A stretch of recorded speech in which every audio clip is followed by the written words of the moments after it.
Hello guys, good morning, good morning. So, yan, mag-umpisa tayo ngayon guys. Magbabike tayo. Dito tayo sa house ko. Mag-start ako dito sa house ko. Ito yung house area ko guys, yan. So, mag-start tayo dyan. Then, papunta tayo dun sa area ng basta ikutin natin yung buong ship current. Hindi naman masyadong ikutin, pero yung bike area namin, ipapakita ko sa inyo kung saan ako bumibiyahe. Ipapakita ko sa inyo yan. At, para itotour ko lang kayo, may idea kayo sa lugar namin. Ito yung lugar namin. Kung makikita nyo yung lugar namin, talagang malinis, tapos hindi magulo, hindi masyadong masasakyan, walang masyadong nag-overtaken, walang nag-ano ng road rage, naghahabulan, walang ganun. So yan, nire-ready ko lang yung camera, lahat, everything bago ako tumakbo. So itong area na to ay ito pa rin do sa malapit sa lugar namin. Nandiyan lang yan. Ito kapitbahay ko, itong kaharap bahay ko yan. So papunta tayo ngayon sa may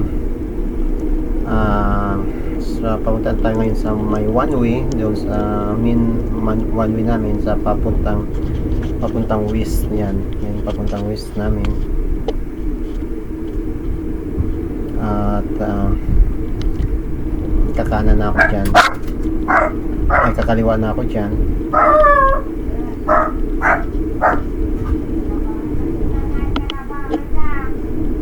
Kakaliwa na ako dyan.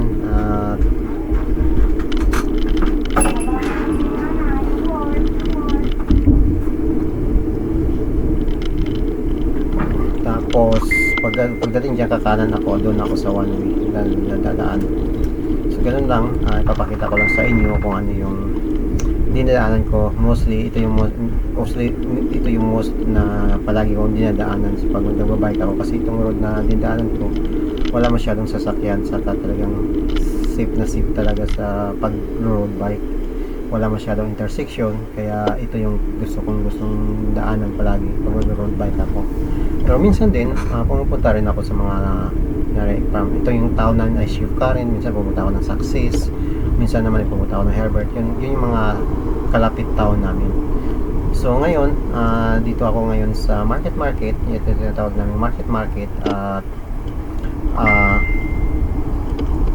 yung tatawag namin market, may mga tianggi, may mga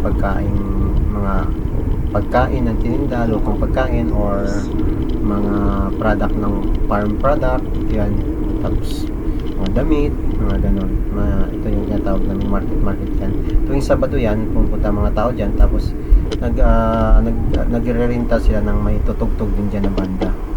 So maganda naman yung at least ganun lang yung area namin. Tingnan mo, tahimik lang yung area namin. Talagang wala masyadong wala masyadong tao, na walang magulo, ganun. Ito yung market namin yan. Mayroon din silang palaro sa mga bata, ganun. Tapos may banda din sila yan. Mostly yan dito area na to, puro pagkain na yan. May mga damitan din dyan, marami din mga Pinoy na nagtitinda. So yun every Saturday lang, during summer lang yan, during summer.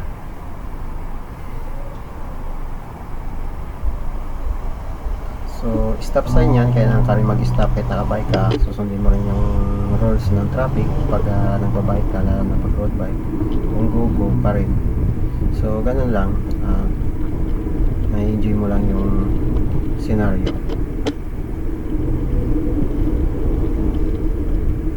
So tinanggal ko yung sounds guys, kasi nung ni-record ko yung sounds ng bike, tapos nagsasalita ako, masyadong maingay pag may record, nag-record ako ng voice over. Masyadong maingay yung sa sounds ng TV, lalong parang pumangit, kaya tinanggal ko muna habang nagsasalita ako. So ito na yung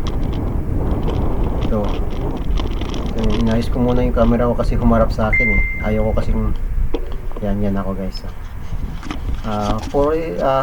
Din ako, full equipped din ako, kompleto ako, may helmet, tapos may din ako sa arm sleeve ko, kasi medyo mainit na ngayon at nakatakip talaga ako.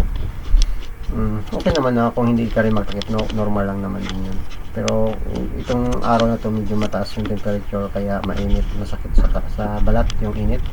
Kaya talaga nag-arm sleeve ako. So yan, inaayos ko muna, pahinga muna ng konti para ready na for the long ride. So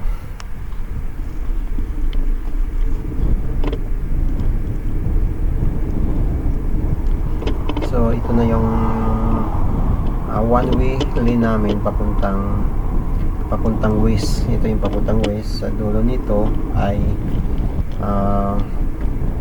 mga manufacturing area na.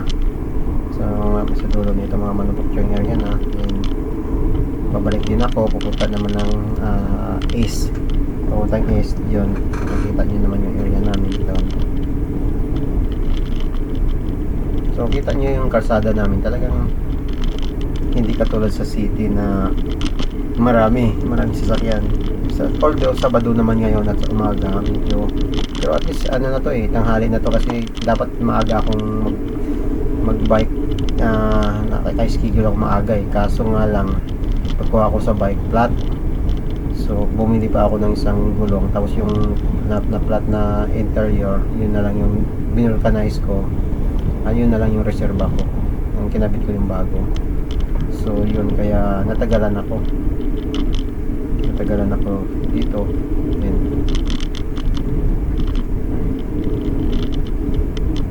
so ito yung area namin guys. Yan, yung kabilang side nito ay residential, yung kabila naman ay mostly na dito sa kabila ay na commercial na yan, commercial building na yan.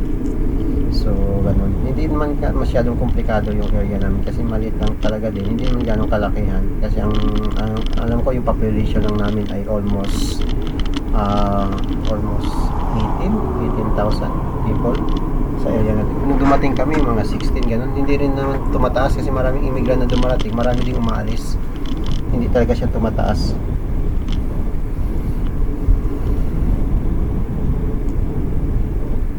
Yan yung itong bahay na to, isa sa kanan ko. Last year dyan ako ginagawa ko yung basement niyan. Yung bahay na yon.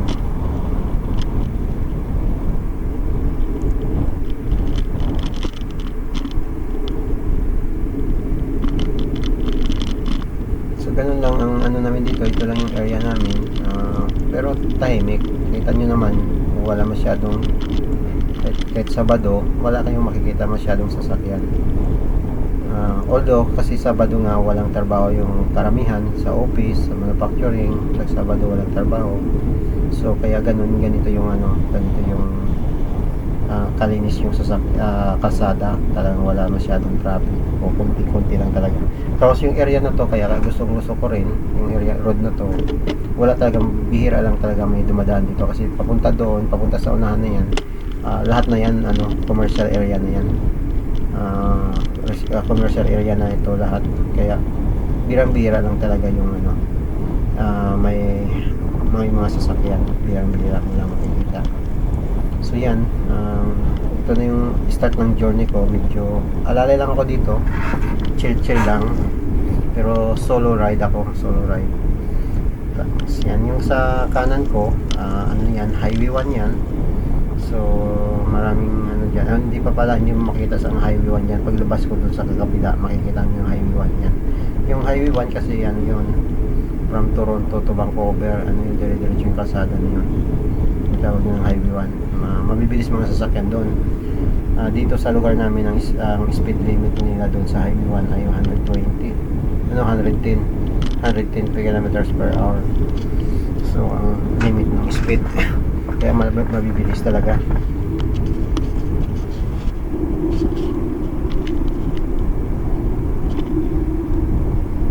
So yan, ito yung bike area ko.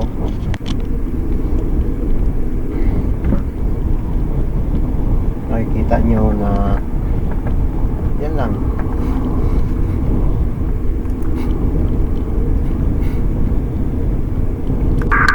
So yan, dito na tayo. Yan, overtaken ako ng matanda dyan. Ano na yan, retired na yan, siguro nasa 70s na yan, bakit matanda. malakas din naman pumadyak guys, yung malakas. Nabertikan niya ako. Kasi ako chill lang talaga kasi naka-video nga ako. Chill lang akong nagbabike. Hinayaan ko muna siyang mabante. Pero maya mag full speed mo. Medyo hindi naman full speed, talagang medium speed lang ako. Kasi ngayon kaumpisa pa lang kasi. Pag mag-umpisa ka kasi sa bike guys, huwag ka munang basa-basa pumana. Ikunin mo na yung rhythm mo, yung kasi yung sirkulasyon ng dugo mo, yung ganun. Huwag kang basta-basta bumanat. Chill ka lang muna sa umpisa. 10 minutes pa lang naman kasi. So, ganun ang ginawa ko. Chill lang ako. Hindi naman talaga pakarerahan na tayo kasi ang purpose lang naman din sa pagbabike ay para lang may ensayo ng maayos. So, pero sabi ko, habulin ko yun siya. Payaan ko muna siyang lumayo. Tapos maya habulin ko siya. Alam ko naman kaya ko siyang habulin. So yun. Itong area na to, yun na yung highway 1 sa kanan ko. Yun. Mabibilis lang sasakyan dyan. Tatawid kami dyan. Pero ingat-ingatan yung makikita nyo yung puting sasakyan sa unahan niya. Tatawid kami dyan. Ingat lang sa pagtawid. Yun nga mali. Kala na stuck ako dyan. Medyo mali tuloy yung habulin ko sa matanda na si Krista kasi nakalusot siya nakalusot siya ako hindi ako nakalusot.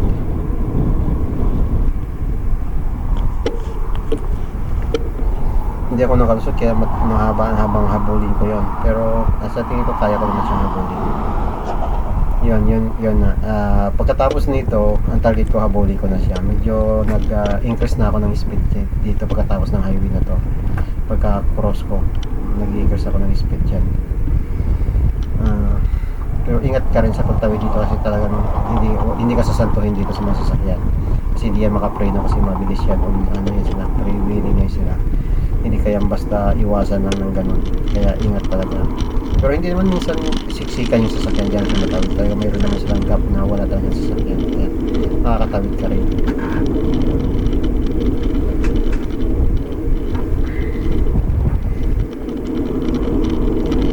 So yan guys, tatanggalin ko muna yung voice over ko.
On the way pa rin ako doon sa area na papuntahan namin, doon sa West area. Service road to. Medyo itong isa sa kanang side ko, ito yung company ng mga farm equipment. Tinatawag namin to ay John Deere. Ito yung sikat na company na John Deere sa mga farm equipment. So ang target ko ngayon guys, mahabol ko yung siklistang matanda na nasa unahan ko na. So kailangan ko nang mag double speed para mahabol ko man lang siya ng konti. Kasi yun ang goal ko ngayon dito kasi alam ko naman kaya ko siyang habulin, pero kailangan ko naman mag double type kasi hindi naman basta-basta din yung naka-overtake sa akin. Mabilis din yun hindi naman yung naka-stack lang, naka-steady, tumatakbo din yun, kaya kailangan ko na siyang hindi kikita nyo, hindi ko siya nakikita pa. Lumayo talaga siya kasi nga doon ako na-stuck doon sa crossing kasi siya nakatawid agad, ako hindi. Tapos napalayo na siya, nag-chill lang ako. So ngayon, pipilitin ko siyang habulin. Makukuha din yun sa tiyaga guys. Ganun naman si Krista, hindi mo talaga pwedeng biglayin. May makukuha mo rin sa tiyaga kasi malayo pa naman yung fencing line. Ganun yun pag magbabayad ka. Pero hindi naman kami talaga nagre-rest dito eh. Talagang just for fun lang kami. So yun guys, so nakikita ko na siya. Yan, nandyan na siya. Ibig sabihin may ano na, kumbaga yung goal mo may liwanag na nandyan na siya, nakikita mo na. So dandahan lang makukuha mo rin yan. So ganun lang mga siklista, ganun lang, hindi ka talaga napersahin.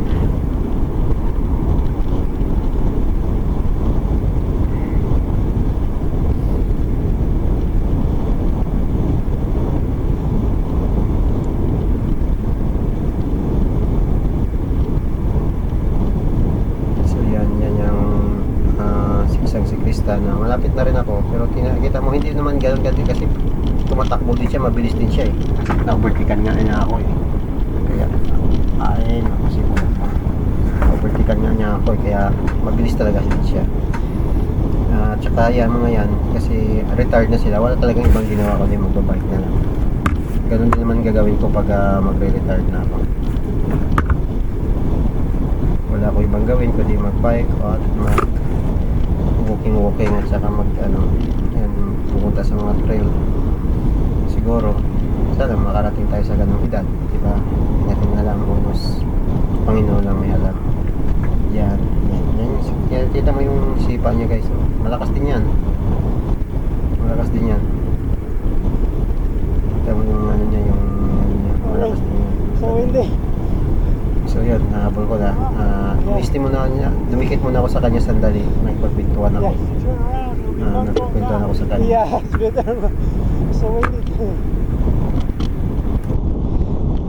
Before you go, I'm just starting now. Maybe I just go for 50. Oh, okay.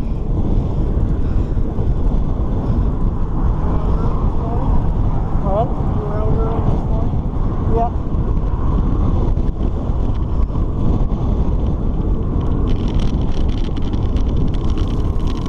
I go. Thank you.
pasalubong yung hangin nito, kaya todo sipa pa rin tayo. Kaya yung kanina narinig nyo talaga yung hangin, nakirinig yung sound. So yan, nandun pa rin tayo sa area ng isang Southwest Service Road. Yung kaliwa ko ay Highway 1. So medyo hindi pa rin naman ako nakakalayo dito sa goal ko na 50 kilometers, but 50 kilometers yung ma-ride ko today. Hindi pa na ako nakakalayo. So yan, kita mo may overtake sa akin. Nakakaiwas talaga sila ng sasakyan kasi wala naman silang kasalubong. Kaya safe na safe talaga dito sa area na to. Kaya dito ako nagpo-bike. Mostly naman yung mga road biker, mostly dito talaga sila nagpo-practice. Yan yung guys, yun yung kita mo yung isang sasakyan nag-overtake sa amin. Yan yung tinatawag nilang trailer. Ang karga noon minsan baka or something kabayo, ganun, goat. So yun, yung isang sa truck lang yung nila kinakabit, ganun, parang nakadugtong na yun sa truck. Yung pag walang trailer, pwede gamitin personal yung truck, mga ganun. So mostly ganun ang style. Hindi ko alam kung mayroon ng style na ganun sa atin. Hindi ko alam din kung kaya ba, acceptable ba yun dun sa atin sa mga road condition natin, kasi dito kasi medyo malawak yung road. Talagang pag lumiko sila, nakakalikot talaga sila ng agos, kasi talagang well designed yung road natin. Hindi ko nga alam sa atin kung sana gano'n na rin sa atin. At least maganda kasi yung mga ganong trailer guys kasi kunyari mag business ka, bibili ka lang ng truck tapos yung trailer, hindi katulad na may mga 10-wheeler ka ba, yung gano'n. Yun kasi nakakargahan yun ng load, tapos yun na, pwede ka na mag-deliver hindi katulad na yung sa atin kasi parang built-in siya na parang van hindi uso yun dito, bihira lang yung gano'n dito. Mostly dito truck lang siya. Yung truck kasi sa tinatawag ditong truck ay yung tinatawag sa atin ay pickup ba yun, pero may klase kasi yung truck may 1500 to 2500, saka 3500, saka may 4500, malalaki na yun. So nababase yun kung 1500 yung load lang noon ay mga 500, mga 5,000 pounds, mga ganun lang. So pag may 2500 yun, maabot siya na ng 10,000 pounds ang load, ang pwede mong i-load, ganun. Tapos yung mga 3500, mga 13 pounds na yun ang pwede mong i-load doon sa trailer. So may capacity lang loading na yun, kaya ganun. So yan guys, dito pa rin ako, pasalubong pa rin yung hangin na to. Hindi, na to guys, dito na ako sa may area ng airport road na to. Pero ang hangin nito ay patulak na kaya maganda yung sipa. So paparinig ko sa inyo yung actual na sounds ng hangin na to. Tingnan nyo.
Nakikita niyo yung aqua sounds. Ang hangin nito ay patalikod, ibig sabihin patulak, kaya ganun yung aqua sounds na yun. Hindi ko kasi pwedeng i-combine yung sounds ng kasi medyo mataas yung boses kaya hindi ko naman siya na control kung pwede kong pahinain yung sounds ng aqua sounds versus may voice over. So yan, ito na ko area na to ng airport road. Airport road mostly more on farming na dito area na to. Wala na, medyo malayo na ako kukunti sa downtown namin, pero may mga building pa rin dito. Yan yung nakikita mo, yung may building dyan. Ito rin yun yung gusto ko yung building na yan ay parang gumagawa din yan ng sasakyan nakikita ko, hindi din siya farmer yata. Nabili lang yata yung lote niya, tapos nagtinayan niya ng building, tapos yan nakikita ko may mga sasakyan din siyang ginagawa mostly parang ang style niya parang din buy and sell din yung sasakyan. So yun ang ginagawa niya. So maganda din yung gusto ko rin yung ganun eh. Kaya sana nga palain ng Panginoon makagawa din ako ng building na ganyan. So yan guys, ito lang yung libangan ko. Nagbabike minsan, kasi yun lang talaga minsan pag weekend. Yun, tinatawag ko sa inyo guys na trailer with a truck, kasi yun talaga most na yung ginagamit dito pag bumiyahe ka, may trailer. Ako din may trailer din ako. Ang gamit ko lang naman dun sa trailer ko ay yung mga equipment ko for construction nandun sa trailer ko. Kasi pag mag-construction ako, nandun na lahat. So hindi na ako uuwi pa sa bahay, kukuha ng ganito, kukuha ng ganito.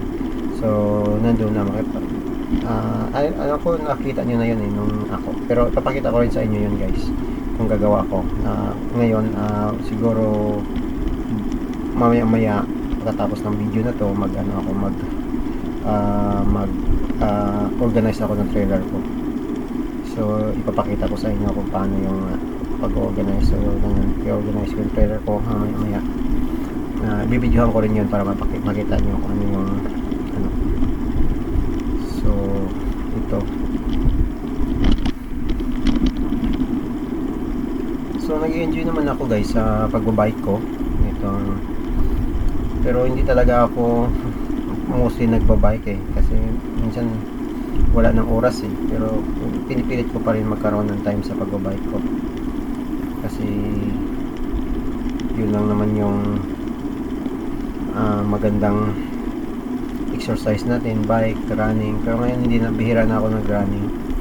Mostly bike, tapos walking, hiking, camping, ganun, bike, fishing, yan ang ginagawa ko sa other than my job. So mostly guys, before nakikita niyo mga video ko, gumagawa ako ng sasakyan, gumagawa ako ng bahay. So yun yung topic ko sa vlog ko ngayon, sa vlog kong channel, sa channel ko na to. Pero ipapakita ko rin yung mga recreational activities ko sa inyo, kasi more on itong vlog ko more on personal life ko. So may mga tips ako paano gumawa ng sasakyan, paano gumawa ng bahay.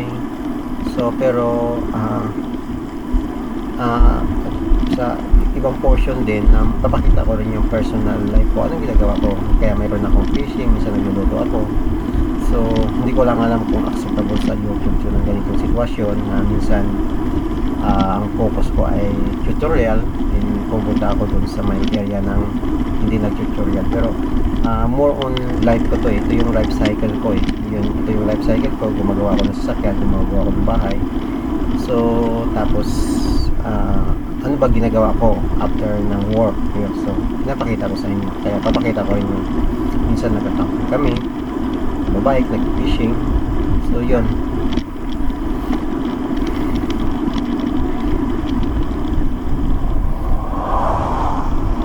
Itong area na to guys, talagang bihira o minimal lang yung mga sasakyan. Kaya maganda talaga maganda yung area na to. At least hindi ka masyadong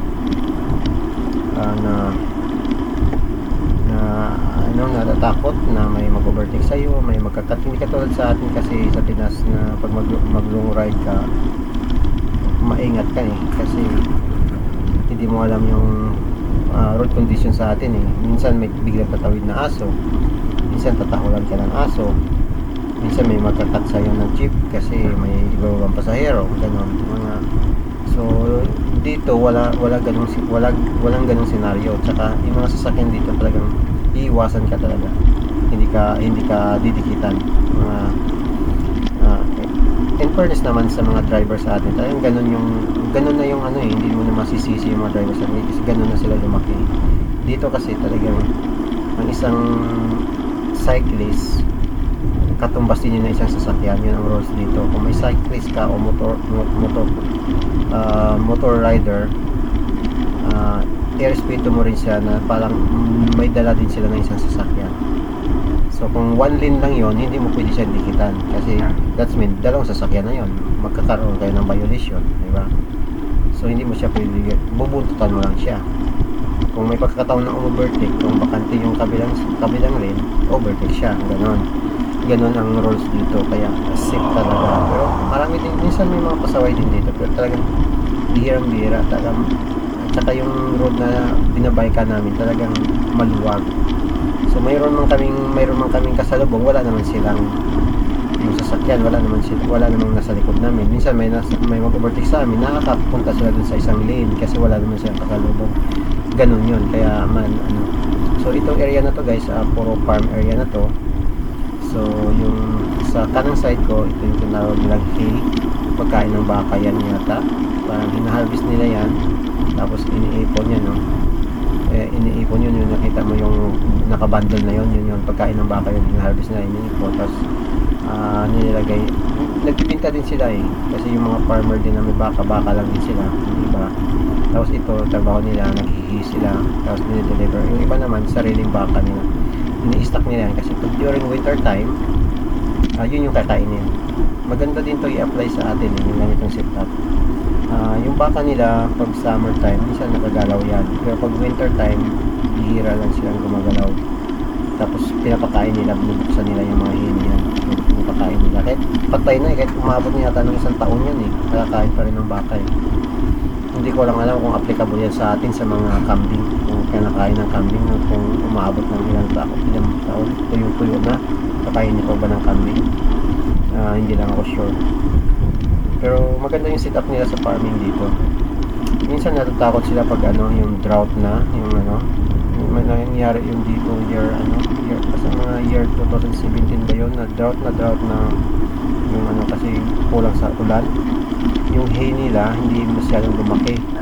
So nagkakaroon sila ng shortage ng pagkain ng baka, kaya ang ginawa nila, dinidispose na nila lahat ng baka ng time na yun para hindi sila malulugi. Mag-iwan lang siguro sila ng mga pang nila, yung pang parami na naman, kasi may mga yan sila, yung mga inahin, yung siguradong kasya lang yung pagkain na stock nila. Kasi minsan nagda-drought dito, hindi ganun ang klaseng tubo. Pero ngayong season, magandang tubo kasi nung mga June, May, nag-uulan yun kaya magandang tubo ngayon. Tingnan mo, magandang tubo. Pero ngayon okay lang ngayon na medyo reduce yung init na, pero nung start up pa lang kumbaga yung ugat nakapondo na kasi marami ng tubig. Kaya magandang siguro ngayon. So balik na naman tayo guys sa sounds na original. Ko lang, tapos mamaya i-off ko muna to.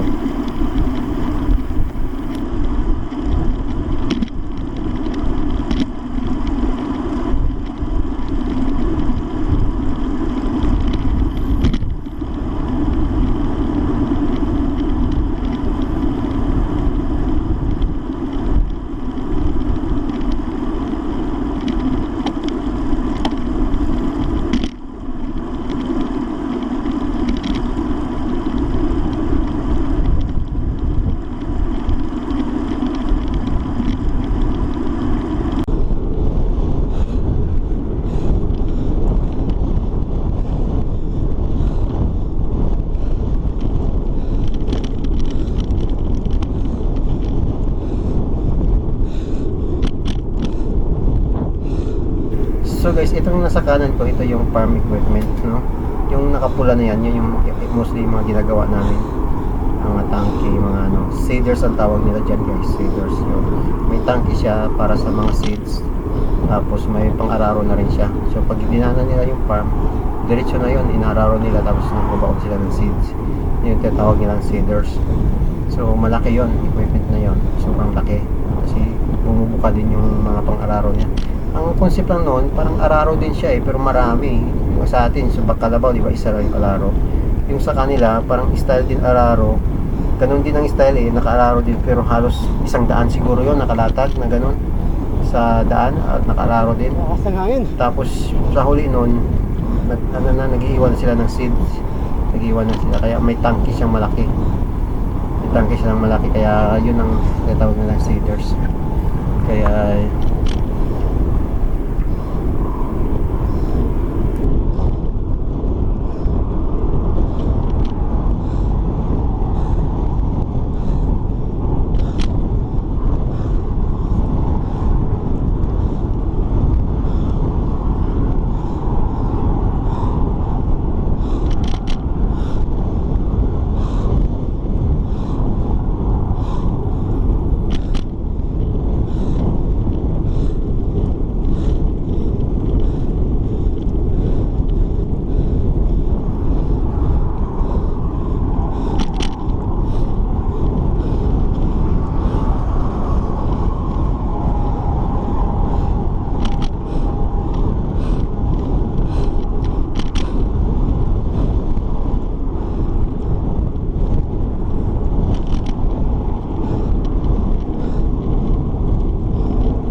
Now it's good.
sobrang lakas ng hangin.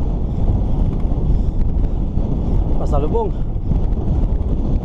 Kailangan sugurin mo to, mga 10 kilometers to eh. Pasalubong na to. Eh, walang ka harang-harang to kasi farm belt to. Sa palibot to, ito yung farm. Kaya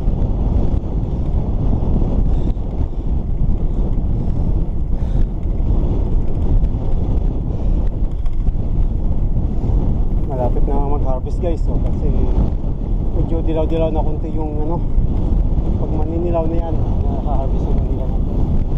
Hindi ko lang sure kung anong crop yung tinatanim nila dyan.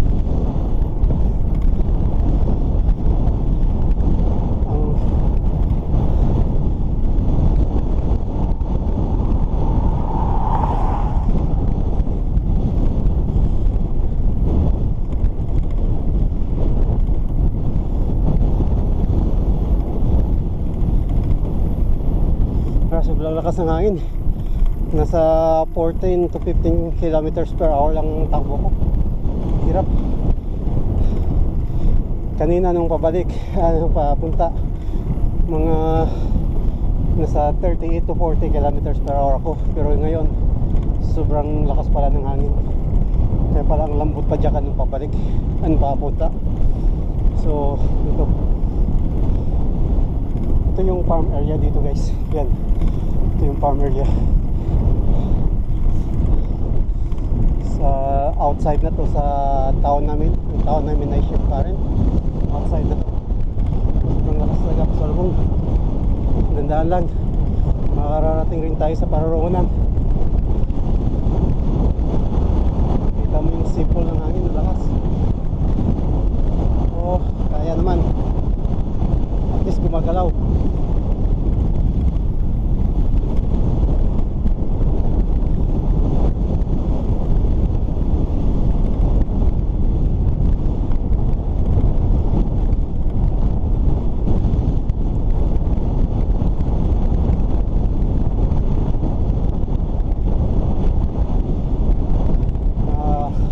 Dapat kanang maaga pa ako nagbike eh. Nagkuha ako sa bike flat tire. Kailangan ko na talagang palitan yung outside tire ko kasi may butas na sa gilid. So doon nagkakaroon siya ng flat tire. Doon nagkaroon ng singaw. So ang ginawa ko, bumili muna ako ng interior tire, interior rubber. Pinalitan ko ng bago. Tapos yung isang butas, yun na lang yung spare tire ko. Binulcanize ko. So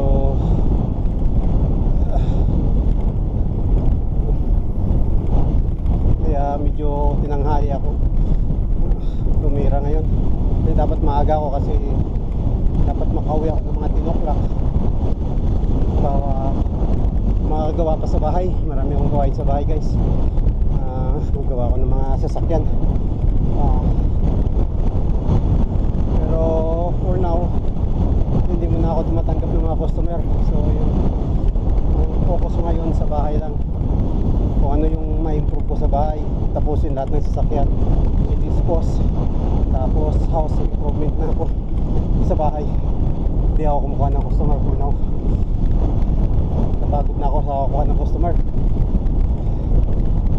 Minsan nalulugi ako, minsan nadidili yung bayan, kaya parang nakakapagod na. Kaya bumalik ako sa employment. Tapos yun, extra na lang ako sa bahay. Sa pinus down ko muna yung business ko kasi nakakapagod na.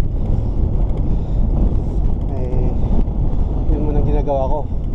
May full time ako ngayon. Tapos gawa-gawa muna ng anong matapos sa bahay kasi marami pang kayang tapusin. Marami pa ako naka-stack na sasakyan doon kailangan matapos para ma-dispose at ma-clear na yung house ko. Gusto ko nang ma-improve yung house ko from backyard to inside. Yun na yung target ko ngayon. Yun ang goal ko, ma-improve yung house. Kasi napabayaan ko kasi puro ako customer. Wala na akong time sa bahay ko. So yun. Kaya yun muna ang focus ko sa bahay.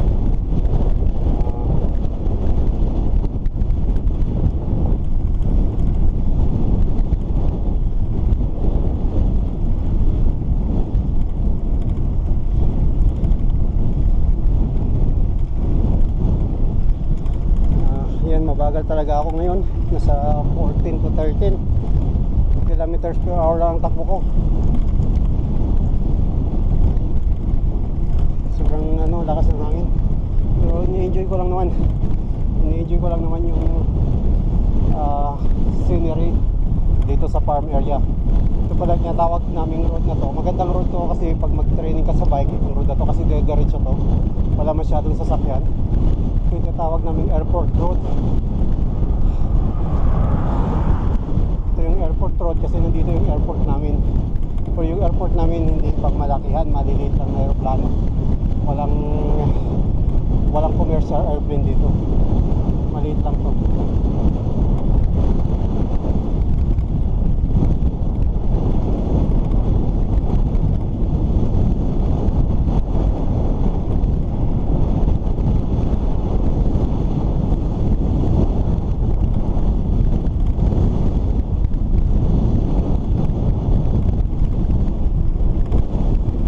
Kasabay ko kanina yung na-overtaken ako, tapos na-overtaken ko rin siya, tapos iniwan ko muna siya.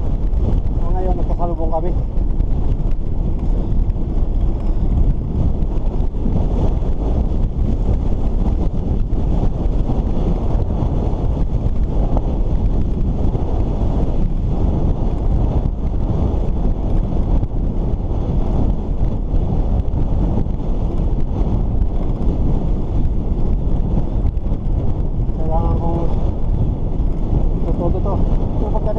Palusong, mas okay yun. Pero kailangan kong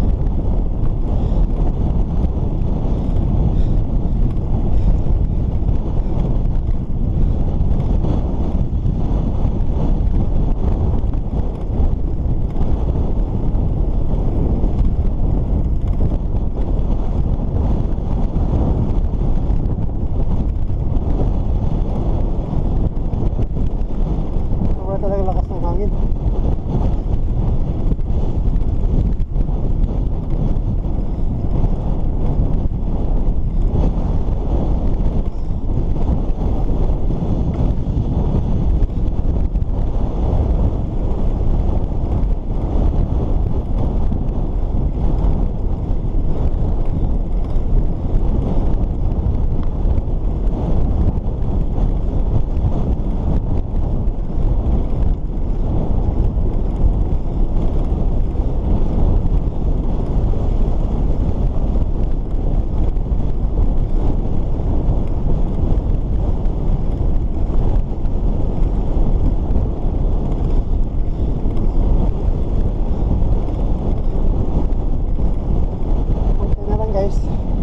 Dating dun sa unahan, palusong na yun. Kaya konting tiyaga pa. Sobrang lakas talaga ng hangin.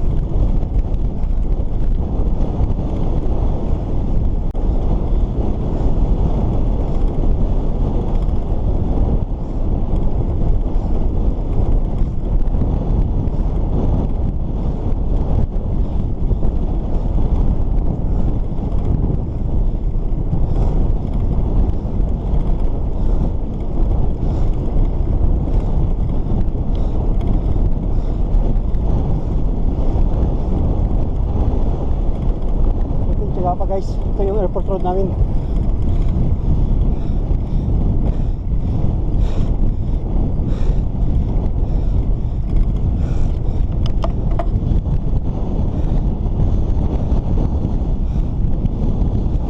Nagbawas ako ng gear.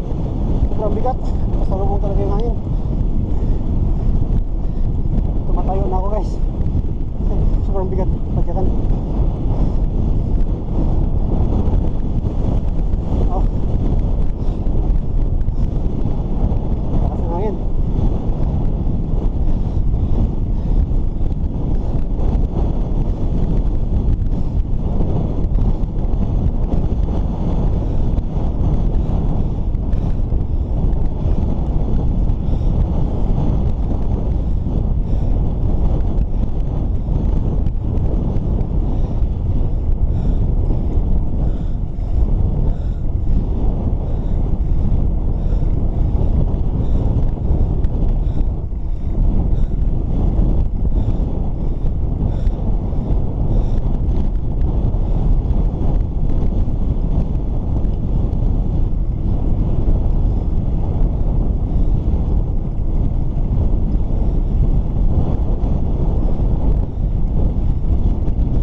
talaga po, 14.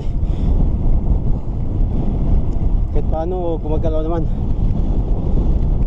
Buti-buti ngayon nagpi-15 na. Medyo palusong na kasi ito eh. Sobrang lakas talaga. Lakas ng hangin. Hindi kaya. So ngayon 14-15 na ang takbo ko, nag-i-improve na. Pero banda doon palusog na yan. Kaya medyo okay na kahit paano. So guys, so yan. Ko lang alam yung pangatawag niyang crop na yan. Anong tabi niyan. Ang masyado ko lang kapisado yung kanula kasi kulay dilaw yun. Pag namulaklak yung puro dilaw yun. Ito hindi ko alam kung anong crop to. Hindi naman to trigo. Kasi yung trigo dito parang pala yun. Yan yung trigo.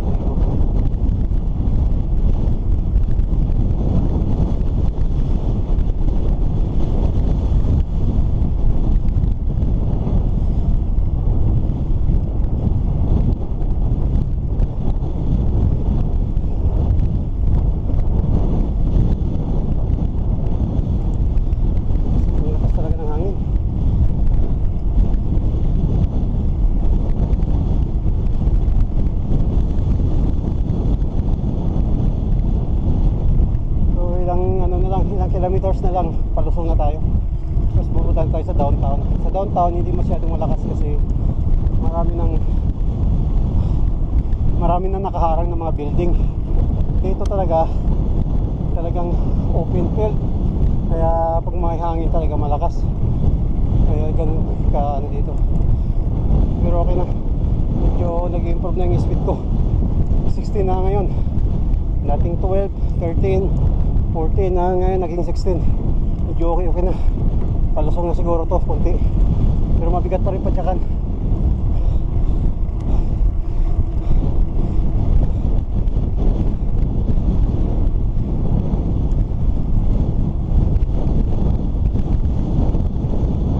Lakas ng hangin. Tama yung sipol ng hangin, ang lakas.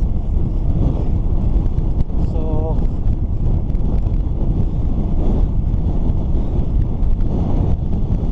tuloy-tuloy lang. Makaraos din sa yung palusong na. So pagdating doon sa highway, mag-side muna siguro ako para kahit paano sideward yung hangin. Pero hindi na worry doon kasi pababa na yon. Tapos downtown hindi na ganong kalakasan kasi yun, yung shift current kasi yun, nasa baba. Kaya kita mo dito hindi mo makita yung shift current mo. Pababa yun nasa gitna sa bundok, pero sa low spot ng bundok yun yung shift current. Kaya kita mo dito hindi mo makita yung mga building.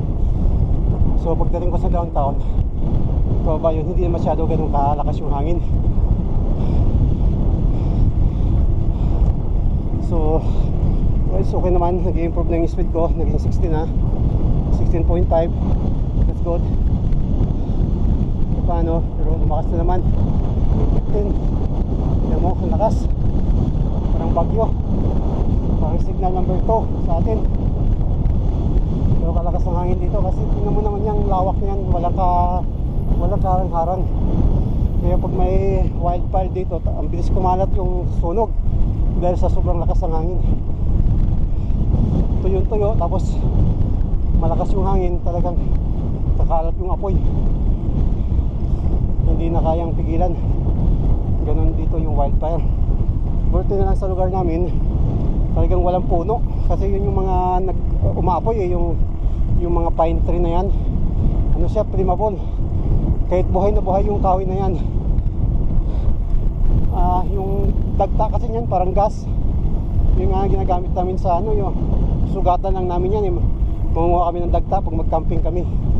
Tapos yun yung pag-apoy namin pag magsiga kami. Kasi kaya ganun lang siya, basta lumiyab.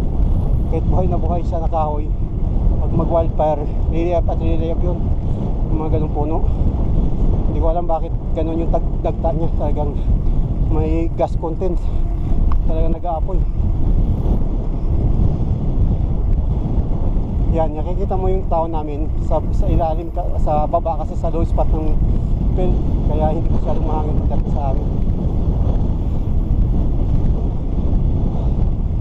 Kaya daw tinatawag tong shift current kasi nga talagang malakas ang hangin dito palagi daw yung sa babaw.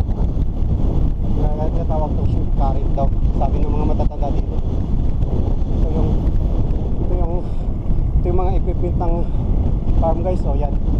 Tapos yung mga ano yan yung mga harvest nila, dyan nila nilalagay habang naka-stock pa, kasi hindi naman nila basta-basta ibinta agad. Pag nag-harvest sila, stock mo na dyan, tapos here all year round saka sila nag-release ng mga product, kasi hindi na basta-basta ibinta. Naghihintay din sila ng magandang panahon. Minsan kasi pag tag-ani, mura din. Kaya pag medyo wala ng ani, doon nila dispose kasi medyo mahal.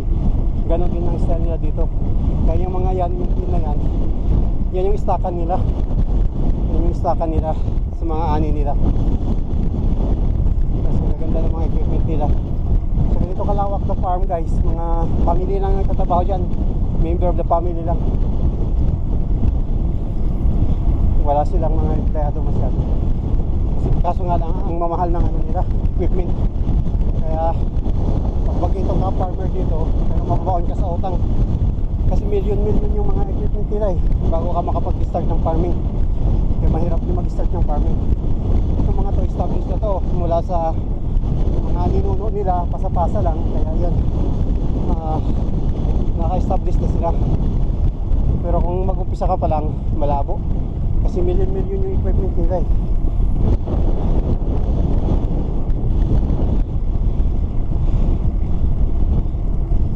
Kita mo yung mga nila bin, yan yan yung mga istakan nila ng ani.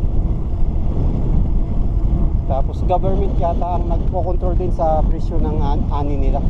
Hindi sila pwedeng magpresyo, government din ang nagdidikta.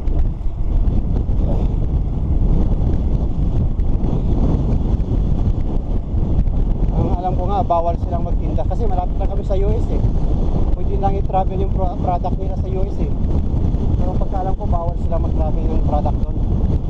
Kailangan nilang i-drop out dito sa mga distributor. Yung distributor ang nagdi-distribute sa mga mga iba't ibang bansa, katulad ng mga trigo. Sila yung nagdi-distribute.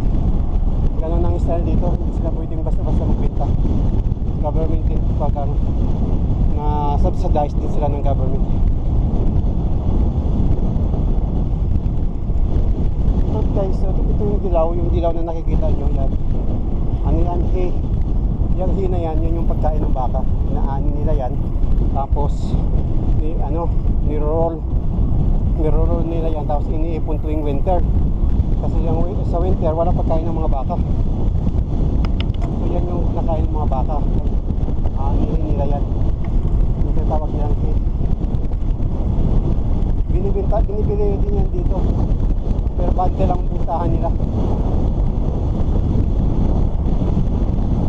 Patuso nga pero hindi pa rin makatakbo ng mabilis. Kasi sobrang lakas ang hangin.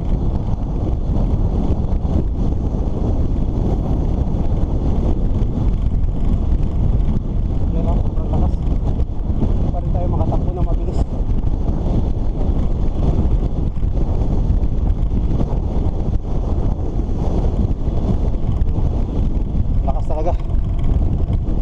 Parang ililipad ka Malusong na to naka 21 pa lang ako kilometer per hour. Tapos medyo may pahon to, pero pagkatapos itong pahon na to palusong na diretso. Tapos downtown na. Sa downtown hindi na ganito kalakas ang hangin. Nababawasan na kasi marami nang tatamaang building. Yan, bawas tayo gear.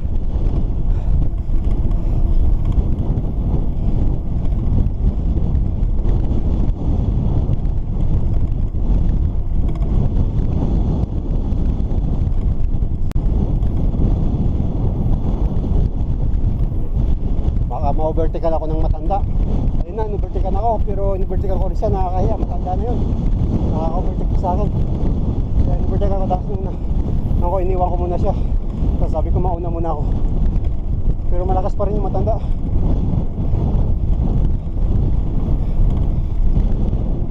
Ganon dito yung mga retired, may mga masisipag talaga mag-exercise. Naglalakad pa yung mga yan araw-araw. Yung mga yan araw-araw din nagbabike. Ganon sila.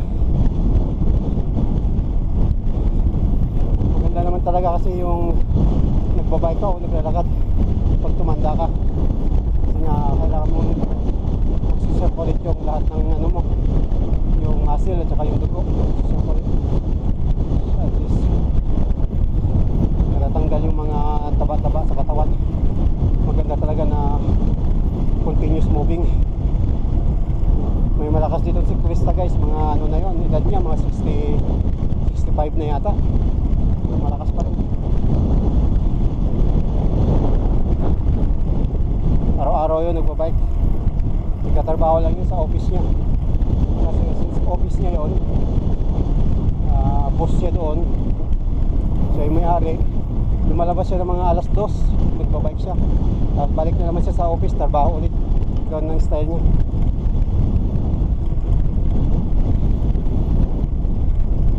Ito, pagkalampas din guys, palusong na yan, dire-diretso na yan. Ito, ang bagal ko pa rin, 17 pa rin yung takbo ko, 17 kilometers per hour. Bagal. Pero ni-enjoy ko na lang. Hindi ko na hinahangat yung mabilis ngayon. Sobrang lakas ng hangin. Is na exercise tayo. Nakakalabas, nakakita ng magandang scenery. Ganyan lang naman ang buhay dito. Kasi kung seryosohin mo ang buhay dito, malungkot talaga. Trabaho, bahay. Tapos mostly naghahabol ka pa ng mga bills. Kasi pag matrap ka dito sa mga bayarin, wala na. Para ka ng kamote. Hindi ka na makaahon. Ganun dito. Kaya kayong mga baguhan, huwag magpatrap sa mga bayarin. Iwas-iwasan nyo. Kasi napagdaanan na namin lahat yan. Sana huwag nyo mapagdaanan yan. Kasi once na matrap kayo, wala na. Hindi na kayo makaalis sa Kalbaryo. Ganun dito.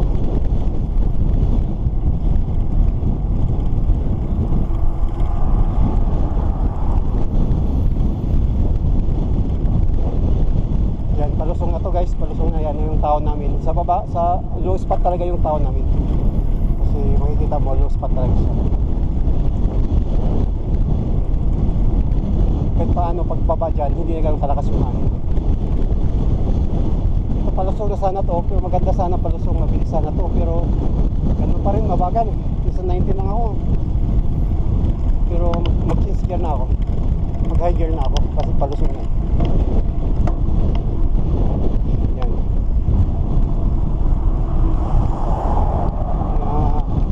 Bumilis na ako.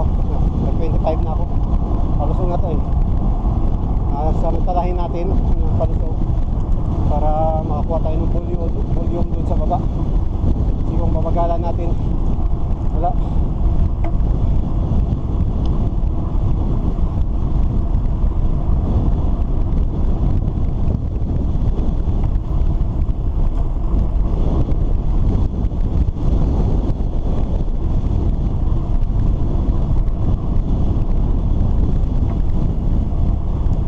Tiyakbo ko, nasa 28 na. Hindi mabigat pa dyan kasi palusong to.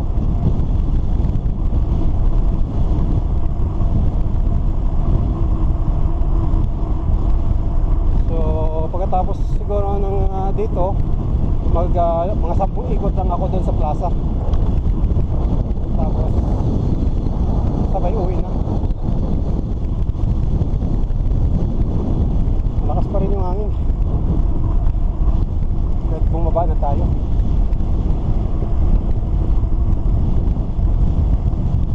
Dito hindi na ganong kalakasan kasi yan, natatakpan na tayo. May mga puno na.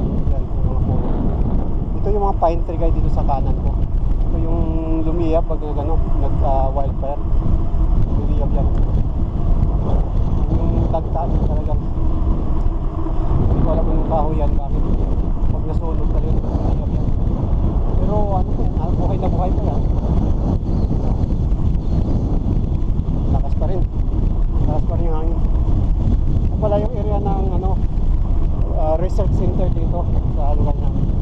Sa research center sa agriculture.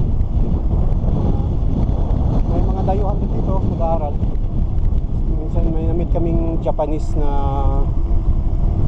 young lady dito. Nag-aaral siya sa dito sa research center.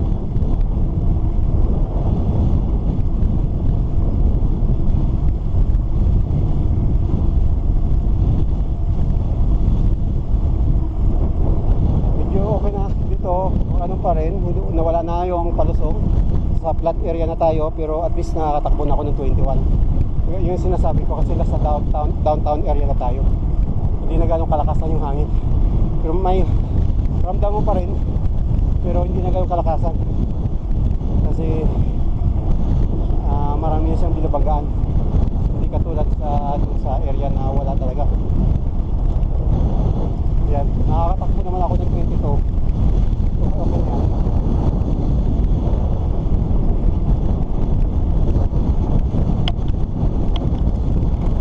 Baba tayo ng gear. Kasi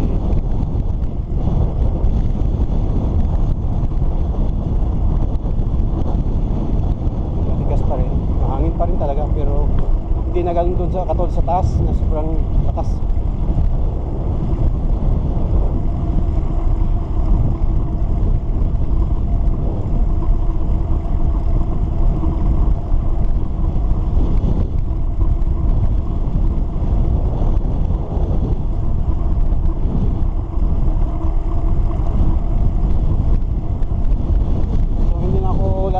Ikot na lang ako doon sa plaza kasi malakas yung masyadong hangin talaga. Ayaw ko mag-highway, baka mag-side ako, sobrang lakas ng hangin. Maraming sasakyan dyan sa highway, delikado. Dito lang ako. Lumilipad talaga yung tarik ko po, sobrang lakas ng hangin. Lalong lumakas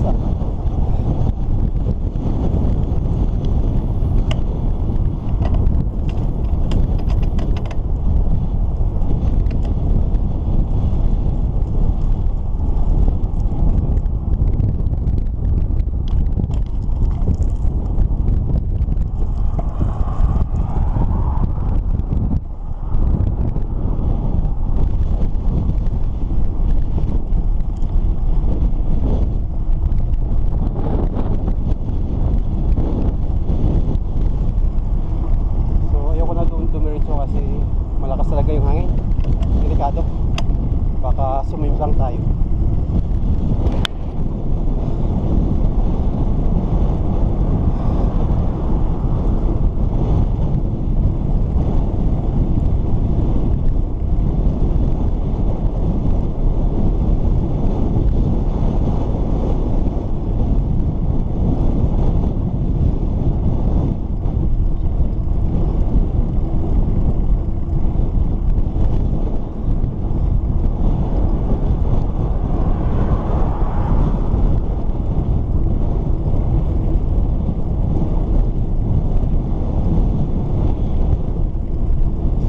Tinatakbo ko 15.5.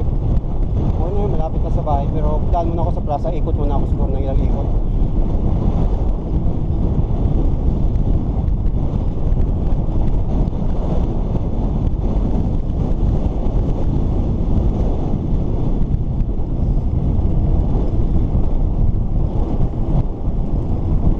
Malakas talaga ng hangin.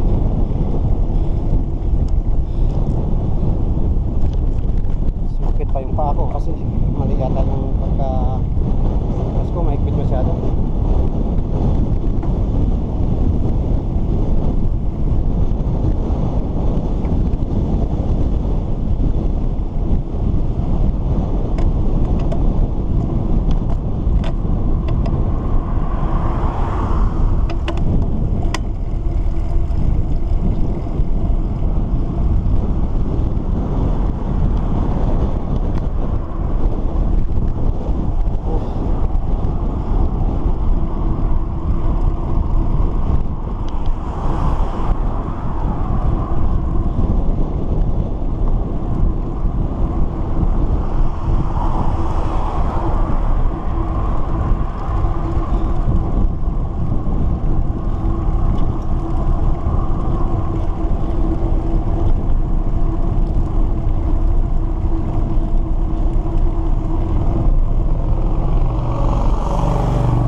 siguro padadaan, nagbago yung isip ko guys.